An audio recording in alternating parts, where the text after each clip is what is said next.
ஷே எப்பா நந்தி எப்பா முதலமைச்சருக்கு கொல்லி வச்சாச்சு உன் காதில் கொடுக்கணும்ப்பா அப்போனா தான் ஐயா காதில் கரெக்டாக கொடுப்பேன்.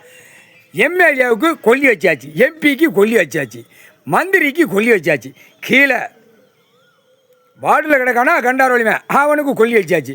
அடுத்து பிரதமர், குடியரசுத் தலைவர், ஜனாதிபதி, நிதியமைச்சர், மந்திரி, அதுக்கு அங்கே மேலே டெல்லியில் இருக்கிற மந்திரி எல்லா கண்டார வலிமை, ராஜ்யசபையில் இருக்கிற கண்டார வலிமனுக்கு பூரா நடத்துகிற கண்டார வலிமன், டெல்லியில் நடத்துகிற கண்டார வலிமனுக்கு பூரா கொல்லி வச்சாச்சு. கொல்லி கொல்லி கொல்லி வச்சா தானே கண்டார். அது கொல்லி எதில் அவனுக்கு கொல்லி, நாங்கொலிச்சால ரோடு கொல்லி, அவன் சக்கரத்தில் கொல்லி வச்சாச்சு.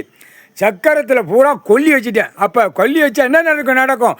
சக்கரம் அடிக்கையில் செத்து போவான், கொல்லி வைக்க போவான். அதான் கணக்கு. இப்போ கைலாயத்தில் போட்ட கணக்கு தப்பாது, கைலாயத்தில் யமதர்மம் கணக்கு போட்ட கணக்கு தப்பாது. கொல்லி வச்சாச்சு. ஆட்டோமேட்டிக்காக 4 வீலர் 2 வீலர் விமானம் ட்ரெயின் பஸ்ஸு கிஸ்ஸு எல்லாத்துலேயும் கொல்லி வச்சாச்சு.